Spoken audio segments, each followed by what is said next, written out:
Hello and welcome to the Overly Animated Podcast, where we take animation seriously. We talk everything animation here, including Rick and Morty, which we'll be getting into today. I'm Dylan Hysen, and welcome to our panel for this week of Rick and Morty. We'll be discussing Vindicators 3, The Return of Worldender. This is our panel discussion, our second a-week Rick and Morty podcast here at overlyanimated.com. Overly Animated, and that's where you can find us.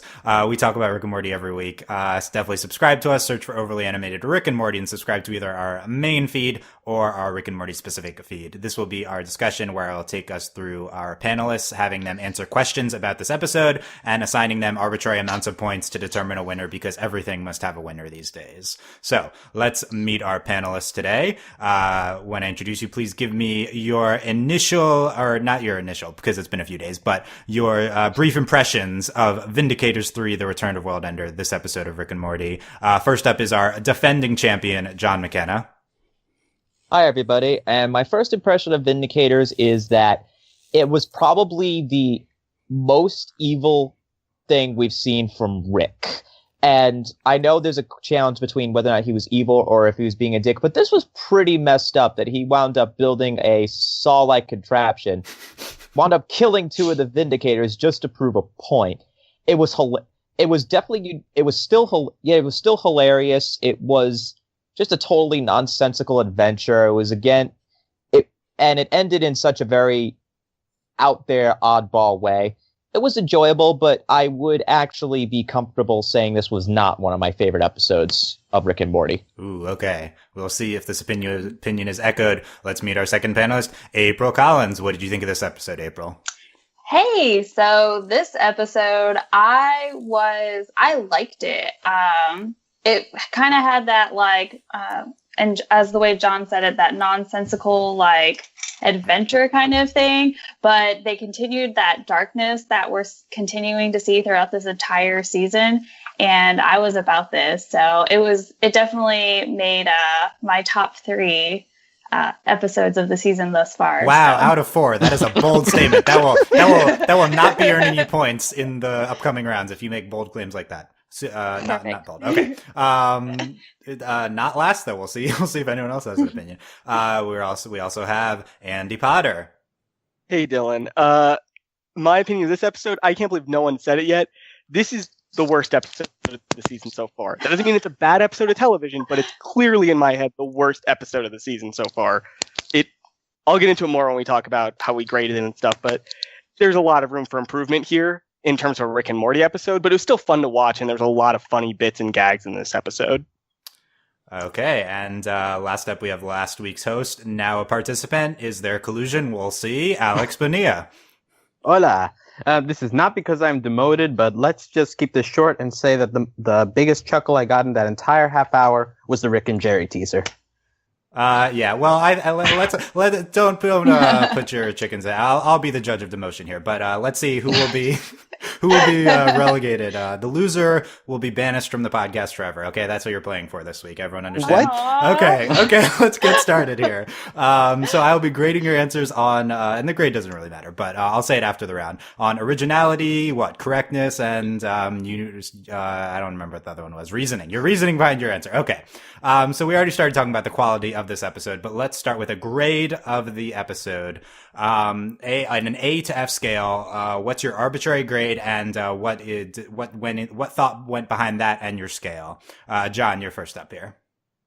I'm going to go ahead and say it's a B. It had some funny moments. You do get the Guardians of the Galaxy sort of Marvel DC trope thing, and they did a very good job.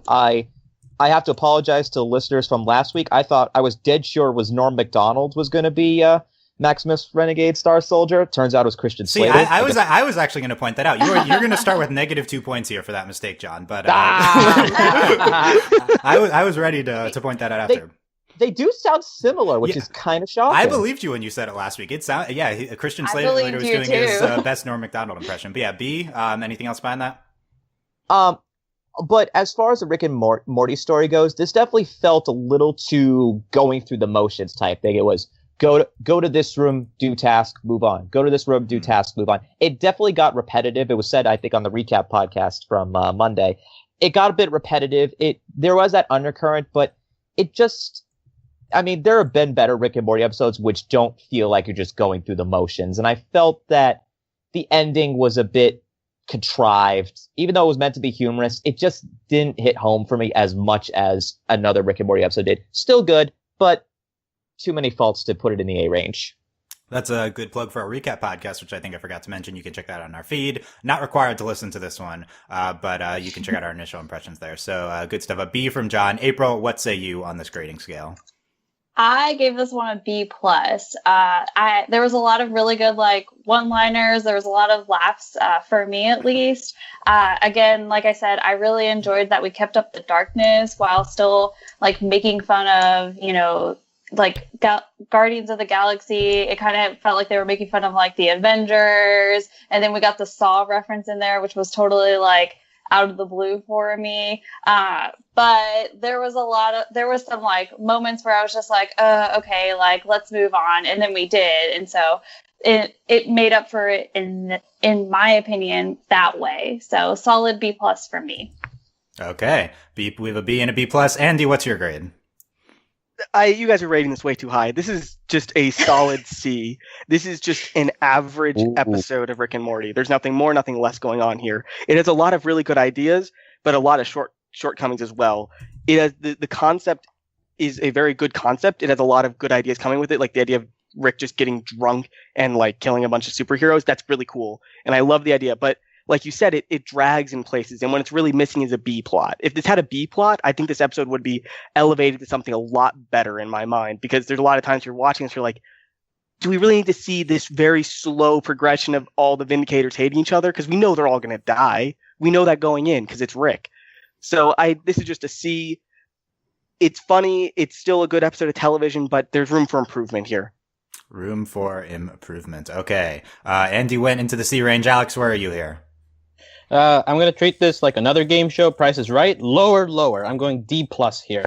This premise isn't strong enough to me. The parody is very weak. It goes all the characters one dimensional. I know that's Rick's point, but the humor crossed me. A lot of the jokes fell flat, and some of them went so fast that you just don't get it on the first watch, which I think is to its detriment. The Israel gag, which is being praised by some people, I personally got nothing out of it. It felt edgy for edgy's sake, very half-assed. It didn't go all the way in. Ooh. And of the Vindicators, only 1 Million Ants is the one that like I could relate to. All the rest felt very lackluster. Gillian Jacobs did do good voice acting, but Supernova herself just felt very bland in general. And that ending, it just felt straight, we give up, forget this, let's go home. So D plus, the worst episode of the season, and I think in my bottom 5 for the series. For the series? Oh, man. Well, we'll get to man. Alex, there's something in there that definitely warranted follow-up, so I have to... the points may be on the line here. In what ways do you personally relate to Million Ants? Are you also made up of a million ants? Well, I feel like he's the voice of reason here. He's telling Supernova, like, calm down. You don't need to kill people just because of all this. I know, and then like people that she's worked with for all this time, and she's getting all caught up in Rick's antics or whatever. And then for Supernova to just come and kill him off too, just because he's stopping him from his goal. Like it doesn't feel right to me. And I think 1 Million Ants is the calmest one here, and the one that is the only one that shows any sort of dimension of any of these characters. Ooh, okay. Anyone disagree with that?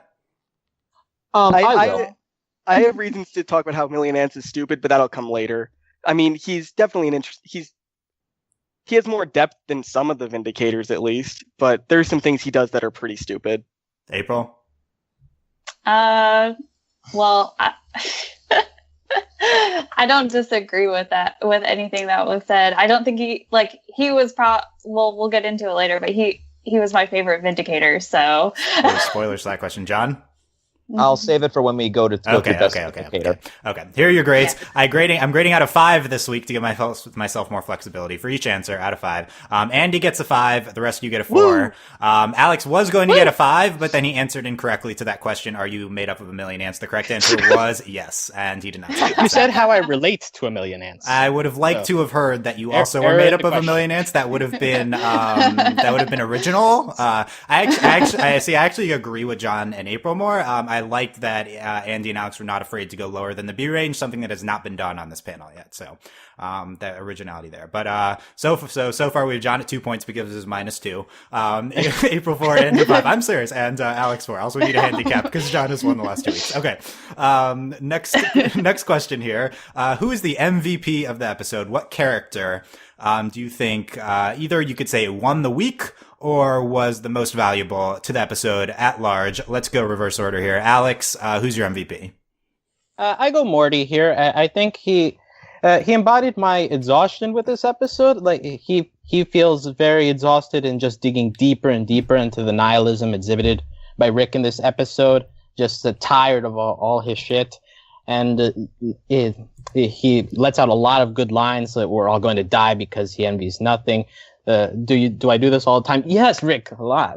So just like and also that final ending where he goes into the "it's a small world after all" ride, and it just shows up a new and his line delivery, so I think he gives the best lines of this episode, and he embodies what everyone's thinking of Rick at this stage in his development.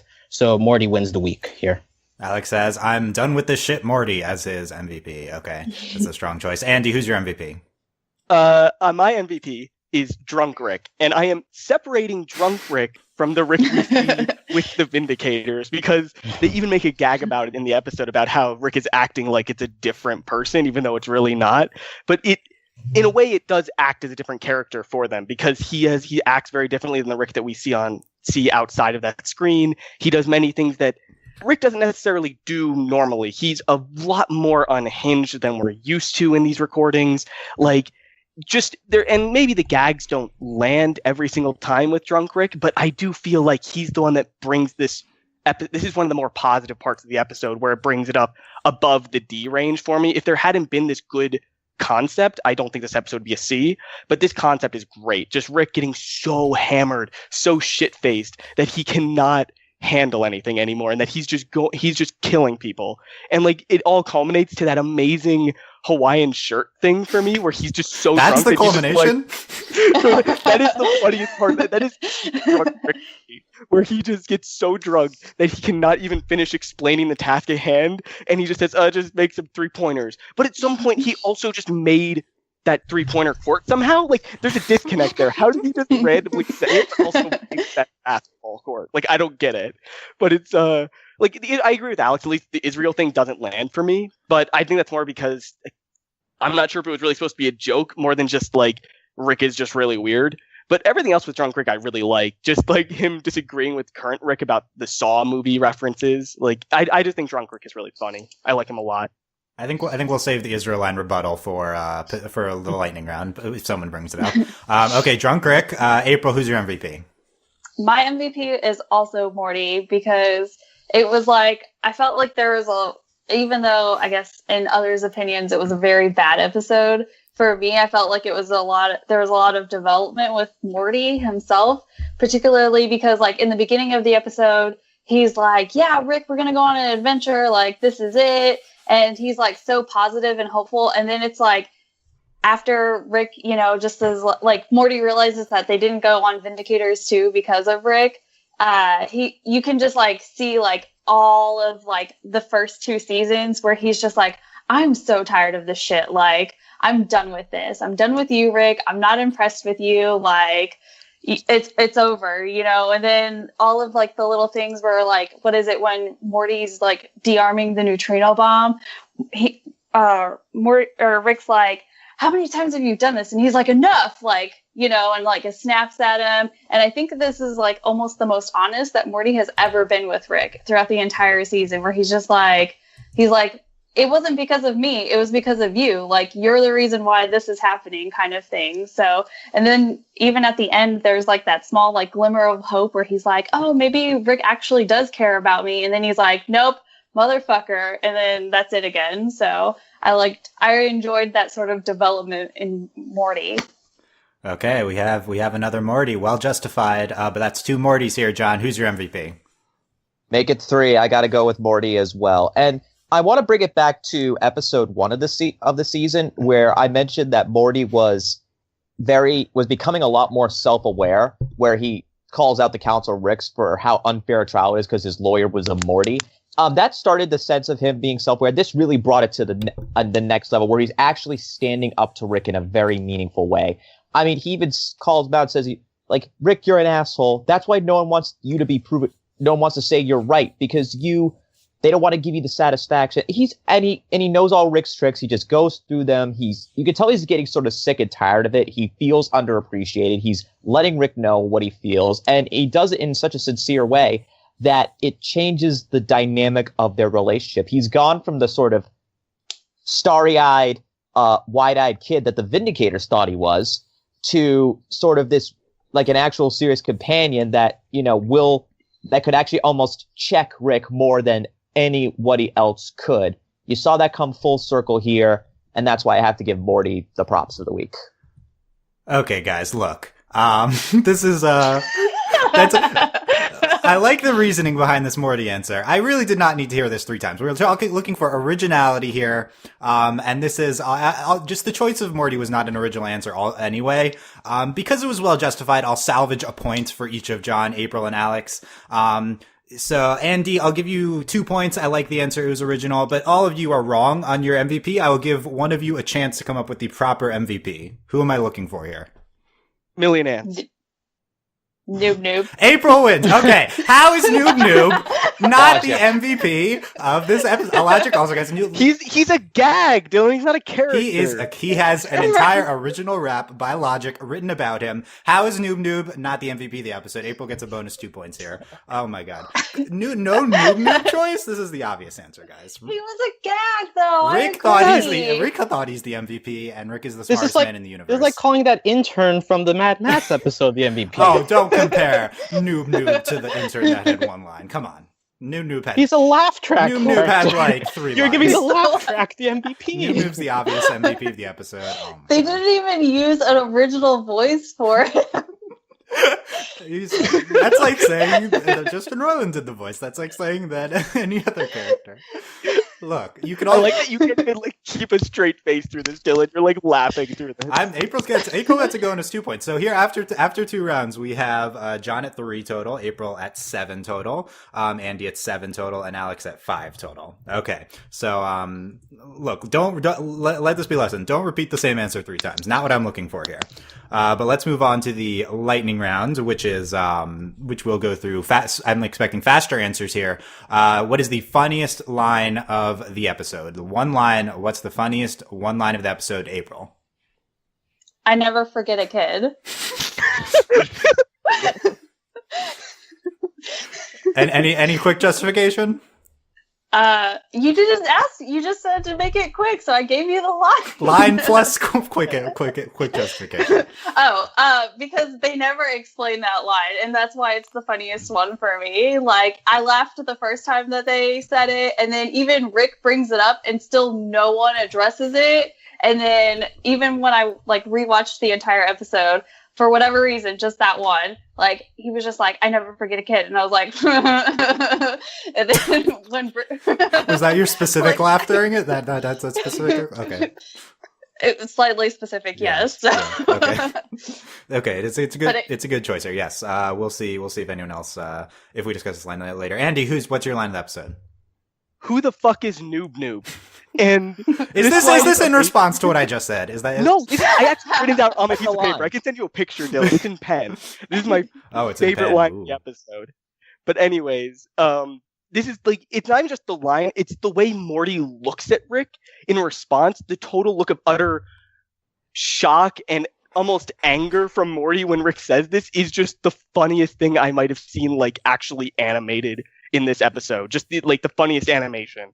And also, this is just the build-up through the entire episode to this one punchline. This is the real stinger for me. The stinger with the gear man doesn't really land for me. Gear man! Oh my god. Continue. I'm done. Okay. We'll see if that loses points. Alex, what's your line of the episode? It's a lower key line, but I think it fits with the dark humor tone the episode was trying to hit. When they're disarming the bomb, Rick goes, "It's a miracle I ever actually managed to destroy anything." And Morty, "I don't know, you managed to destroy everything today. The villains, the heroes, the line between them, my childhood." So just like that part, like it was lower key and subtler, but like to me, that actually got the biggest chuckle out of me this episode. That's an out of the box choice. Interesting. John, what's your line? You're just the intellectually disabled kid we hang around with for photo ops. Well, was Max the Star Ranger to Morty. It's like, hi, Morty, you thought you were going to be a hero. You thought you were going to be a Vindicator. Nope, you're just there to make them look cool because your heroes are total assholes. Rick gets proven right once again. Okay. Yeah, so there's some out-of-the-box choices here. We know from the recap podcast that I would have gone with probably 5 other things ahead of all of these. Basically anything in that... in that I don't even remember her name, so I guess she's not the MVP, but the wife former wife debate, and did your 6 million wriggling legs is that line? Come on, did you like his 6 million wriggling legs more than my tragedy stricken half ghost half tumescent penis? I mean, I think that's probably the line of the episode, guys. But here we have 3 points for everyone except April, who gets 4 points. Andy was gonna get 4 points, but then he got Gearhead's name wrong, and that is not acceptable. So. I don't know. That's why I stopped myself. I just was like, I can't win here. I'm done. You could have lost more points if you continued. So that was a smart move. That's why I stopped. Yeah. Okay. I don't know. I mean, look, different senses of humor, but I think there are a lot of funny lines this episode. Does anyone agree with me that when you go back and break it down line by line, this is one of the funniest line by line episodes of the show? I agree.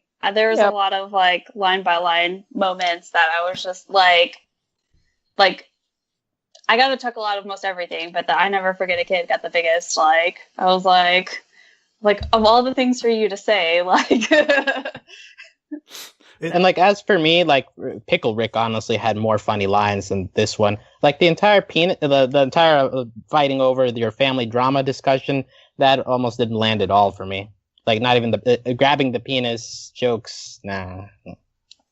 I don't know. I don't agree. But this we got to go back. I prescribe you watching that scene 5 more times, Alex, to rectify the situation.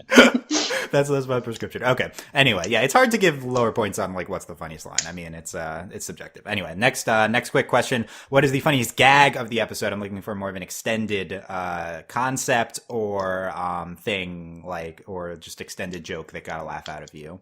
Let's start with John. I think just the entire relationship between Rick and Noob from start to finish is the best gag of the show, because he says all these lines, he thinks they're zingers. Noob comes back and just yells, "God damn!"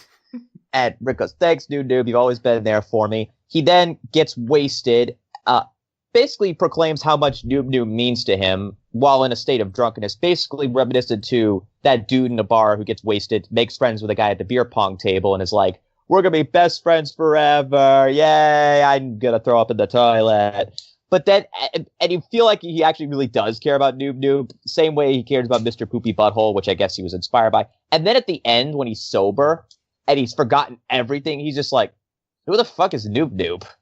And Morty just looks at him, basically saying, "You mean you told a guy you care about him more than anybody else, and you forgot over your own grandson?" And that's why I agree with Alex. That animation was hilarious. That whole gag, setting it up to that moment, was so funny.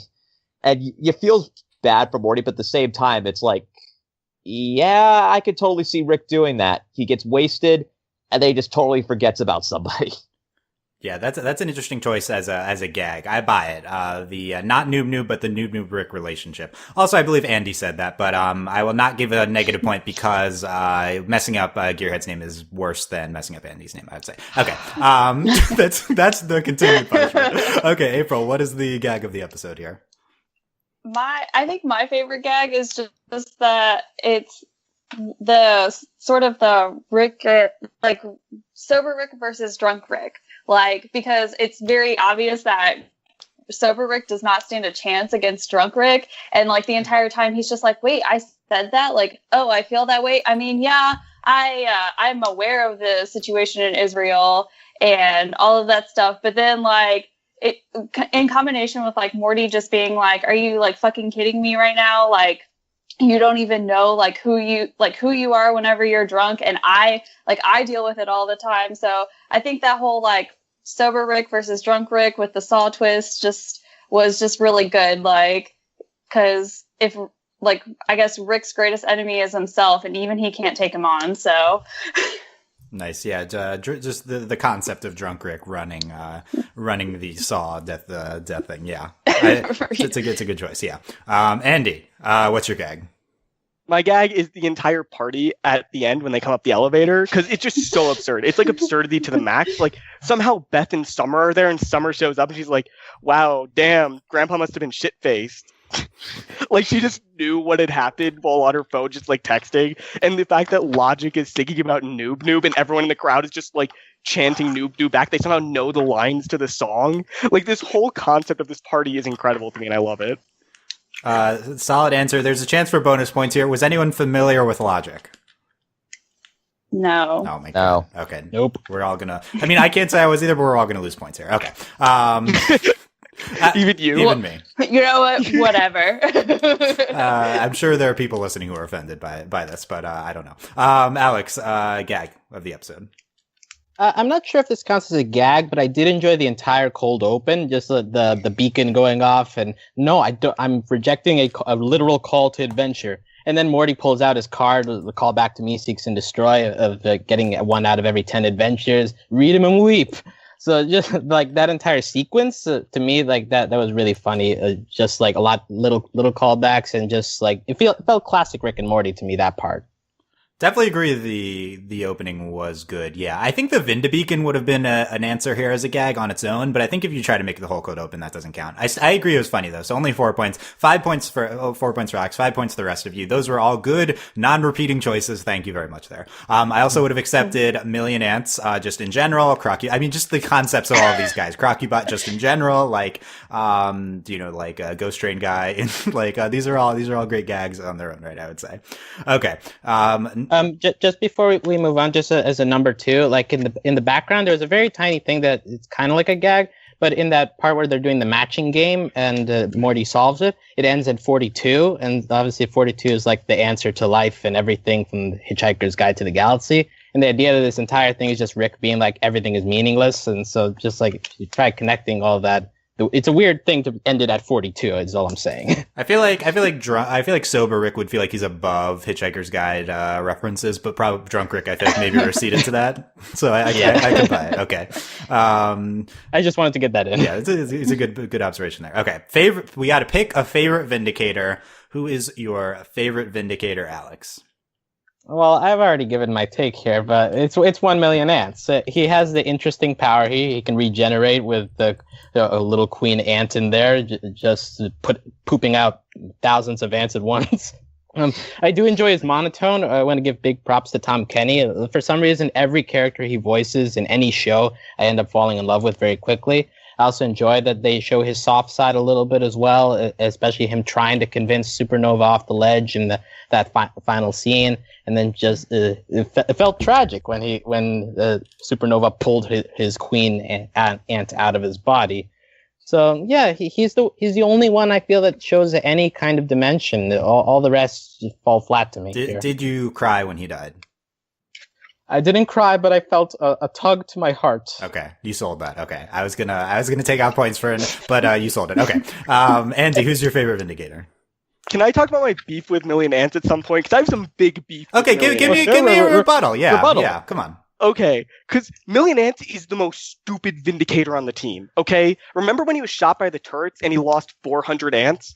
And then he regenerated them in less than 5 seconds? Why does he restrict himself to 1 million ants? He can clearly grow as many as he wants. Why isn't he like a planet-sized ball of ants? It makes no sense. He could stop every crime in the galaxy. He's an idiot. He's incredibly stupid. I don't get it, Alex. He might have character, but he's the worst superhero of them all because he's just stupid. 2 words, brand awareness. If you're going to call yourself 1 million ants, stick to it. Be like 10 million ants. But then you got to change names. You got to go through the trademark process. You got to go through royalties.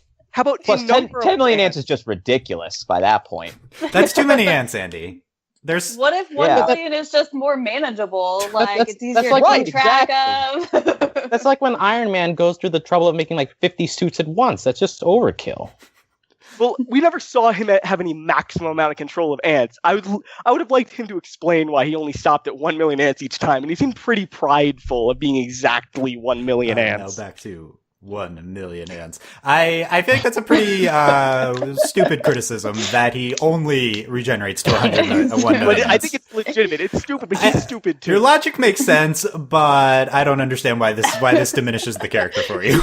is what I'll say to that. So who is your if it's not 1 million ants, who is your favorite Vindicator? My favorite Vindicator was Ghost Train because he only ever used his powers literally once. He threw one train, and then after that, he just kept talking about trains. He didn't actually use them at all, and I love this. I don't know, this Green Lantern knockoff character was just really funny to me every time he was on screen. And like you said, that line about him and the 6 million wriggling legs and his dick was really good, and I just liked him a lot. And every time Rick made fun of him, I just felt for him a little bit, because there's no way you can rebuttal to Rick. There's no rebuttal to when Rick makes fun of you. You just have to accept it and move on. Look, can we get this right, please? It's his half ghost, half tumescent penis. I mean, come on, how hard is that to understand? Half ghost, half tumescent penis. Okay, solid choice there. April, who's your favorite Vindicator? I'm just gonna keep it short and sweet for you, but my favorite was Million Ants as well. He had the heart of a queen. He was the most fleshed out character of the Vindicators. The other ones, I totally forgot what their names were until I looked them up 5 minutes before the podcast, and I was like, oh, that's what their names are. Are you telling me you enjoyed forgot the whole- Crocubot? Is that what you're telling me? Oh, yeah, I totally forgot Oh my Crocubot. God. Oh my God. Yeah, let's be real. Supernova is a good name for sure. You mean Titty Well, Beam? for TV. Okay, that's better. But I also enjoyed the whole deal where Supernova's like, we were gonna have a child together, but it couldn't survive because it was 500,000 ants and just a collapsing star. And I was like, okay. So Million Ants was my favorite. He could only die if you ripped his heart out, which Supernova did, and there's something poetic about that. Correction, ripped his queen out. Oh yeah, but his heart was his queen, so In a metaphorical sense, I guess. Yeah, come on. Yeah. Don't you understand poetry, Alex? Come on. Yeah, two votes for Million Ants. John, who's your favorite Vindicator? I'm going to go with Supernova, voiced by Gillian Jacobs. I thought she was the most visually interesting of the Vindicators because her body was basically a supernova constantly in motion. I really loved how they pulled that off animation-wise. Second, you could tell right away she was the leader of the Vindicators in a sense because she's the one with all the plans, and when Rick is just interrupting, she's the first one to snap back, and I'm saying, is there anything you'd like to contribute to this briefing? And which makes sense. I mean, she has the control, she has the plans. She doesn't want to listen to, a constant drunk try to set the rules. And then as the challenges went on, you saw her turn from the organized one, the good one, to the most evil. And it was a natural progression. She effectively helps kill off Alan Rails through that little lovers quarrel they had where she absorbed him and then Million Ants went into him and then exploded him from the inside. That was cool. And then at the end, she basically borderline almost chokes Rick and Morty to death, staves off Million Ants when she's trying to calm her. She kills him and makes the best line of the whole show. It was one of the best lines of the show. It was, it doesn't matter that people depend on the Vindicators being there, which was, it basically confirms, yeah, the Vindicators are dicks. It doesn't matter whether what they're doing, whether they get credit for all the good they do. They need to be the ones that do it. She understands it's maniacal and it's self-serving, but it's sort of the culminant. It helps really bring the whole show together where it's like Rick proves that they're dicks. She just proved that they are dicks with that whole speech at the end. And she gets away. I hope there actually is a sequel, given that she did get away. There might not be. But out of all the Vindicators, she was the one I most enjoyed hearing and watching. Loves the choice of Supernova. John, would you say Supernova Britta'd everything? I don't get the reference. Oh, okay. Oh, I don't know if I can- think she did. Dylan. You think she Brited She everything? Brited it all. I don't. Should I make him lose a point for not understanding community references? No. Okay. I think so, considering this is Dan Harmon. Yeah, the right. Dan it's Harmon required show. viewing for the Dan Harmon show. I have yeah. seen literally 2 You episodes need to of watch. Community. Okay, I am your sorry. homework is to marathon Community because it's A+. Okay. There'll be a pop quiz next week. Ben, yeah. Everyone gets 5 points except for April because she repeated an answer, gets 4 points. Although it's the correct answer, so only loses 1 point. You know what? I'll take that. I agree. Millions is the correct answer. I stand by my choice. Okay. It's yeah, fair. When you have to repeat the correct answer, maybe that's the way to go. Andy gets a point for his rebuttal. I like the initiative. Alex gets 2 points for properly defending against it. So there's some bonus points awarded there. After whatever rounds, I'm tabulating it here. It is a very close race with Andy in the lead at 21, April 20, Alex 19, John 16. He's catching up here. By the way, all of you again, I'm not going to make you lose points twice for the same mistake, but you were all wrong. The correct favorite Vindicator is Noob Noob. What are you talking about? How did no one answer Noob Noob Dang here? it. No.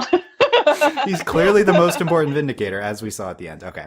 But he is a Vindicator. He could have been chosen there. Let's go to a potentially longer discussion, although we have a good time under our belts. We don't need to extend this too much. We talked about this a little bit. What do we think of this concept of Rick being the real villain all along? We think it's going to be Worldender. We're hyping up Worldender in this promo. He's going to be the biggest villain ever. Then nope, he's just dead all along or dying. And then Rick comes in, and Drunk Rick is our villain here. Is Rick more evil now? Was he even evil or villainous in this episode, and is he becoming more evil? That's the question I pose to you. What's your take on this, April? So my whole take on this is I wouldn't ever say that he's ever been like the good guy, but he's definitely more of an anti-hero in the fact that he's not necessarily trying to save anyone. He's literally just doing what he wants. All of his motivations are extremely selfish. And so I think in this episode in particular, he was very, I don't want to call it selfishly motivated, but he was very much I'm trying to prove this point to probably Morty more than anybody, that the Vindicators are stupid. And so he goes about it in a very villainous way, but I still sort of maintain that he's an anti-hero, and it's coming more and more to light that he is definitely not the hero, and he's not the good guy, but he may not always necessarily be the villain. But Drunk Rick is definitely a villain. So isn't Rick drunk all the time though? But not blackout right, drunk. yeah. Like, really shit face. I feel like You gotta talk on the Rick scale. Yeah, I don't think this is sober Rick versus drunk Rick. I think this is shit-faced Rick versus normal Rick. This is what we're talking about. Yeah. Well, that's kind of what I'm getting at. Is just our normal Rick is shit-faced, but not drunk, blackout Rick. So okay, It's They're normal Rick is tipsy yet still under control. This was blackout shit-faced drunk Rick. This is the drunkest he's ever been. yeah. Normal Rick is Mad Men functioning alcoholic Rick. That's yeah, that yeah, one. Yeah. He's not sexy alcoholic. Yeah, he's not John Hamm functioning alcoholic. He's he's the other type. Yeah. Okay, this is a solid answer. Andy, what do you think about this topic? I think that Rick is definitely a bad guy. He's not a good person, but I think it's questionable to call him a villain because he's not really trying to purposely hurt anybody. He's just not considerate of anyone around him, and he's just very selfish, and it just leads to people getting hurt around him. He's not purposely going into it. He didn't purposely go to the Vindicators to kill them. He just showed up because his grandson had that stupid punch card. He's not trying to do these things vengefully. And I think that's a very big difference between a villain and just someone who's not a good person. And I think a bigger part of it is that he's not evil either. He's just very amoral. He doesn't see specific things as being good or bad. And I think that's a big difference when you're talking about someone who's just quote unquote pure evil. Zarkon from Voltron is pure evil, or Ozai is pure evil. But Rick is just uncaring and unempathetic a lot of the times, and that's a very big difference. Okay, I like the shout outs to our other animated shows here. You could argue Rick's done more damage to the world than either of those two, though. I think. Oh yeah, but that doesn't necessarily mean. Oh, Yeah, it's an interesting question. Alex, what's your take on this? Well, I'd say he does, like, if we're talking about good versus evil, we can't really allow for a middle ground, I think, in that situation. So if you're considering evil as being morally reprehensible, causing harm to others, then yes, Rick is by his nature evil. April mentioned that Rick wanted to prove something to Morty, but it's interesting that he was trying to leave with the idea that he had a portal gun to fall back on and he was going to bring Morty. So it feels like he designed that entire thing just for the purpose of harming the Vindicators. And as for Andy, he says that he's not evil because he doesn't mean to harm anyone. But if in the end he actually does end up harming people, then you can't really use that as an excuse. And I think also it goes into the fact that Rick is very much a sociopath, someone who's very uncomfortable even thinking about emotional topics. And the more someone touches on that, the more extreme he reacts to it. So here in this occasion, he's reacting particularly hard because Morty is the one who rejects him outright. Like, no, the Vindicators are my heroes when Rick is shitting on them. So just that entire... all of that together, to me, shows that he is a villain, but maybe an aimless one, an inadvertent one. And those sometimes can be the most dangerous ones, like a type, to make a comparison, like the Joker from The Dark Knight. His only purpose is to bring the true selves out of them for just his own, just because. And Rick often acts like that. He often does things just because he feels like it. And those kind of villains are often the most dangerous because you can't reason with them. You can't figure out what's actually wrong with them because they've got so many layers of emotional bedrock that you can't dig through. So, yes, Rick is evil, unintentionally maybe in his eyes, but by his actions, yes. Nice. John, what do you think? I'm going to disagree with the point that Rick is evil, but I will say that this episode has proven that he will go to extreme lengths to make his point. And I say that because his whole thing was, the Vindicators aren't heroes, they're just selfish, self-absorbed people, which is proven true. But he does it in a way that leads to two of them dying and the other two being died because they constantly fought with each other. And Morty even has to say, you might be right, but you're being an asshole about it, and no one wants to say you're right. Rick White likes being proven that he's right. Morty's saying that if he keeps acting like an asshole, no one will give him the satisfaction. And you kind of see that because he's never, he's right, but no one's going to say it to him after all that. But we have to consider that Rick does actually care about people. Like, he does care about Morty. Like, I really think that is a strong point. He even said, I was drunk. I might have said I loved Morty. I don't know. I think he does. There have been hints of that. He keeps Morty around. He does let him go on adventures because he cares about him. We know he cares about his family. He just doesn't openly say it. And more times than not, he is trying to save the world. He saves the world from the Galactic Federation. He saved the world from the Council of Ricks. He's not a sort of nihilist. He doesn't believe in a zero-sum game. There is an element of caring. It's darkness with a purpose. He definitely fits the mad genius description. But to go as far as to say that he is a villain, I am not comfortable with saying that because I don't think he has evil intentions. He has very self-righteous intentions, which I think are two totally different things. Yeah, I think those last two answers are really good opposite sides of this debate. Like, on one hand, the Vindicators destroy themselves, and he doesn't really do that much. On the other hand, he's I love the logic of him being just like a unintentional or I don't know how you phrase passive type villain. I think John and Alex's answers were more specific to this episode. They get 5 points. April and Andy's get 3 points, although all of them were good answers here. So yeah, I think this is potentially going to be a continuing topic, so we might revisit this down the line in the season. Let's end in a lightning round here, so some quicker answers. What is the weakest part of this episode? Some of you think it's a very weak episode, so maybe you'll have a lot to choose from here. So you better pick something very weak. Andy, let's start with you. Clearly, the weakest part of this episode is the fact that there's no B plot. This episode really needed a supporting story to go along with this Saw style thing going on in the A plot, and so we could jump back and forth. Without it, sometimes the plot falls flat and the jokes run a little long sometimes. And I think that a B plot could really elevate this episode much higher than it already is. Okay. It's an interesting point. Yeah. We could get more into that. But maybe when I grade it, you'll hear about it. Alex, what's your weakest part of the episode? I think my maybe this is just a result of being exhausted throughout the episode. But by the time we got to the ending, the whole party gag and then the stinger at the end, none of those got even like a chuckle out of me, except maybe Summer getting off the good line of, Rick must have gotten shit-faced. But the raps, the stinks, except for maybe in the credits, there's a line, did I get paid yet? So just like, whatever. And the Gearhead stinger, meh, I haven't thought of him in a long time, and it's just takes off his jacket, gets broken, but he's a robot, so he can get fixed.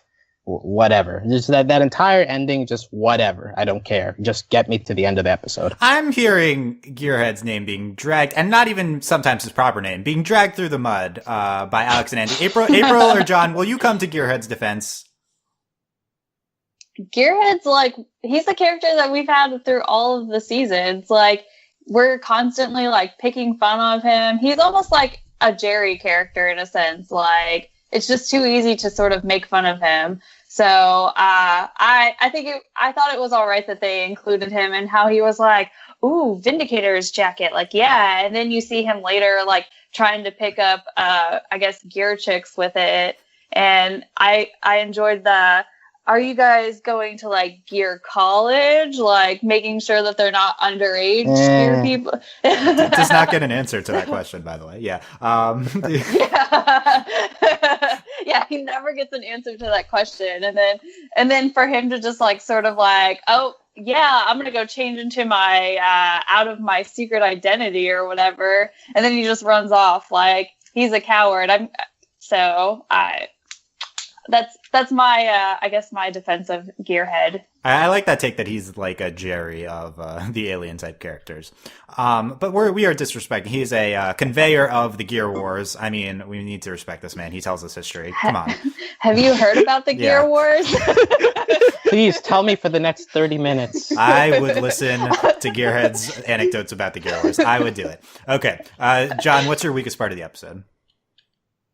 I referenced it earlier. It really felt like a lot of chess piece storytelling. Once you saw that Worldender had been defeated and stuck on a meat hook by Rick, it then became a sort of, okay, I know where this is going. He's going to prove they're a dick.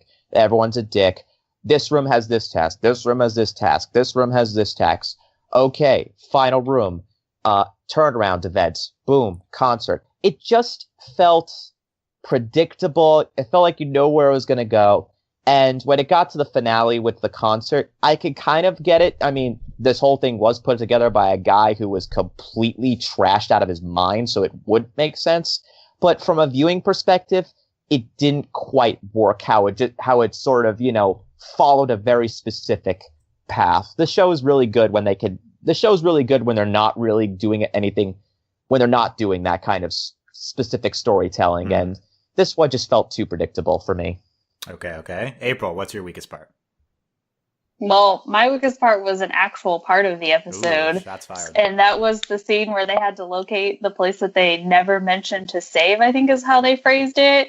Because I totally forgot about that whole Israel gag. Like, it did not hit me at all. I even, had a moment where I was just like, wait, how did Crocubot die? I don't remember. I was like, did he even die? Did he make it to the end? Wait, no, he died at some point. So that whole, I totally forgot about it. I even, had to, write it down so that I would remember it. Because I was like, okay, yeah, it was a joke about Israel. Okay, that's just how it was. I had to remind myself about it. Even before, we started this panel, I was like, don't forget that was the weakest point of the episode. You did not like that. And I was like, okay, got it, April. So I was not into that gag at all. See, obviously I disagree. About the Israel gag. I called it the funniest part of the episode. I still think so. I think it's just a great concept that Rick, in the quote unquote sober Rick is having to tiptoe about it, but drunk Rick just rants about Israel all the time. Yes. It's definitely a funny gag, and it's a good sort of social commentary about getting too political when you're drunk. It just fell apart for me because it looked like the Vindicators had no idea what Israel was, and then reacted as if they knew exactly. It definitely did. Yeah, it definitely didn't have logic. That Million Ants was like, "I'm not touching this one." Yeah, like he had no idea what it was, but I still thought that was hilarious. And there's definitely something. Go ahead, April. I was going to say, I thought it was just sort of like a small like stab at Dan Harmon because he likes to get drunk and then he'll get on Twitter and just start ranting about whatever like hot topic is currently taking place on Twitter. So I thought it was kind of like that stab at that where it's like, oh, like drunk Rick is just going on about Israel again. It's like, oh, drunk Dan Harmon's just going on about whatever is happening on Twitter. Like that's kind of how I took it. Like upon the second watch, I was like, huh, that kind of like made me like chuckle inside my head, but not chuckle out loud. Where I was just like, haha, Dan Look, Harmon. I would welcome more Dan Harmon self-referential humor. I think that would be great. Yeah. And there's always something to be explored there because also at the same time they're having that conversation about what happened on the planet that Crockeybot selected. It was some kind of like genocide to get to a certain cause. But they touch on that and they never mention it again for the rest of the episode. And it's just in conjunction with the Israel gag. But so you could make a very weak connection there. But in the end, it just all feels half-assed. It just mentions it there and doesn't mention it again. It's just a whole tiptoeing thing, and it doesn't work. If you're going to do it at all, go all the way. Don't just go all circling around there. I don't think they intended that much of a connection there. I could be misreading it, but I think that they were trying to accomplish two different things there. One with commentary on the Vindicators being not great. Then they were too close together, and the joke wasn't. Yeah, I think that's a fine argument. Yeah. There was a lot going on in that. I think the Israel thing was kind of isolated, and I still think it was hilarious. Okay, John gets 4 points. I think his answer was the closest to the truth. Just that it was like too predictable of an episode, too much following a typical narrative. All the other answers get 2 points. Don't agree with them. I think the thing that was the worst part of the episode is that it just wasn't that like super clever standout gag moment. There was no, like, I know you guys some of you aren't crazy about Jaguar, but like he was like such a great gag parody of like action films, and like there's nothing that smart here in this episode. Like there's no Yeah, I mean, like in Pickle Rick, like Peter Serafinowicz and Susan Sarandon, they're very interesting side characters. Here, I don't care about the Vindicators. They don't give me anything to work Vindicators are funny, off. but they're not like they don't bring a lot of complexity to the episode. And I'll give. But that's my argument. Yes. But that's my argument for why we need a B plot, because when you have a B plot, you have room for people like, because Alex didn't really connect with the Vindicators. So if we have a B plot, maybe he would have liked a different facet of an episode. I think that's a hard argument to make for me. I think we've had great no B plot episodes. Yeah, maybe, but like at the same time, you have Dylan, we have had no B plot episodes that are great, like the one with like Total Recall. Is that the name of the? Yeah, Total Recall has no B plot. Yeah, it's just a very broad argument to me. It's possible. That's not a requisite to have a good episode. Yeah, that'd be my It isn't, but I think this one needed it because John was arguing that this is too linear. We're running long here. It's a fine argument. April also gets a bonus point for a defense of Gearhead. Last question here. I won't tell you what the point totals going into the last round, although it's very, very close. Quickly rank the four episodes of season 3. April. Rick Shank, Pickle Rick, Vindicators, Rick Mansing. Done. I couldn't even follow it. Yeah, you got to go rank it number wise. Go.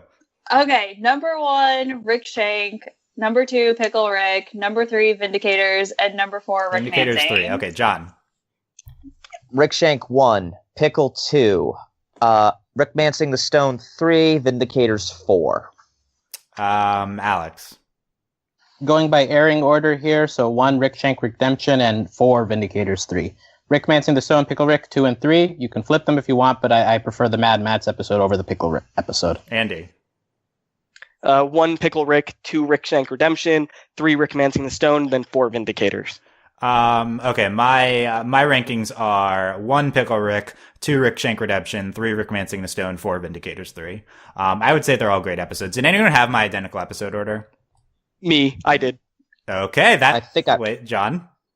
Yeah, I think I might have, though. I would like to add, just given what I've said about Vindicators, there is a gap between 3 and 4, there's a noticeable gap. I think Vindicators is still a top tier episode. I've distinguished between my top and bottom tier of Rick meaning in the episodes. future. it'll You be think it'll be further down? Yeah. it'll probably be more Yeah, top. it seems like some of you Vindicators. disagree with that. I definitely, again, recommend rewatching this episode, although I do think it's less smart. Andy, for agreeing with me, gets the tiebreaker and the win. The final score is Andy 26 points, Alex 26 points, April 26 points, John 25 points. Oh my god, it's very close here. Okay. Congrats, all of you. Some great things there. Andy wins despite the Gearhead disrespect. Andy, would you like to spend your FaceTime 30 seconds eulogizing Gearhead? No, Gearhead doesn't Oh my deserve it. god, I might have to take away the victory here. Disqualified. Give me your speech, and maybe I won't disqualify you. Okay. My speech about winning. Yeah, whatever you want, whatever topic you want. So, I think this episode will be the low point of the season, but I think that's good. If this is the worst episode we're going to get, then I am happy with this season. We're going to get some great stuff following this, I'm sure, and I'm excited to see where we're going next episode and the episode after that, because we've seen previews for both of them right now at this point. And I'm really excited to see the Jerry stuff and how that, if we lead that back into divorce, I really hope that they don't just include Jerry to be a joke. I hope we really do get into this divorce stuff, and I really hope that the episode after that we get to see what their breaking point is. Okay. I will retain your victory. That was good enough. Sure. I agree. If this is the worst episode of the season, then the season will be potentially the best season of the show, I would say. So, we'll see about that. Yeah, good stuff, all of you. Congrats to our champion, Andy. John would have won if I didn't handicap him in the beginning, but I had to prevent the 3-time winner here. Okay. So let us know who you agreed with and what your thoughts are. We are here next week for the Rick and Jerry episode. It's happening. Rick and Jerry Adventure. Let's go. Yes. Yeah. Very excited. Yeah. I'll make you pants on the way, you guys. Best part of the episode. Yeah, I want to see if he does make him dance. Okay. So yeah, we're very excited. Check us out at overlyanimated.com. I'd love, by the way, if you like our Rick and Morty podcast, I really love reviews on our Rick and Morty iTunes feed. We only have like one kind of tepid review there. It'd help us with visibility. Really appreciate that. Rick and Morty, overly animated Rick and Morty, search for that. iTunes reviews. We'll read, if you give us a good review, we'll read your review on the next panel. How about that? Okay. So, check us out, overlyanimated.com. Consider supporting us at patreon.com/overlyanimated. Thank you very much to all of our patrons, especially our patron of the podcast, Michael, aka Wazowski. And thanks as always to our patron executive producers, John, Ryan, Steve, Alex, and Andy. Thank you. And that's patreon.com/overlyanimated. I think I said that really fast. Okay. We got a bunch of stuff coming up in the Overly Animated podcast, including more Rick and Morty, of course. We're back next week for the Whirly Durly Conspiracy. I'd love to know how that name comes into play, but we will see then. So congrats to Andy and to all of you for a strong performance, and all of us, because this was a better than you all are saying episode. So there's my final word. Thank you guys for listening. We will see you next time. Bye. Adios. Bye. Take care.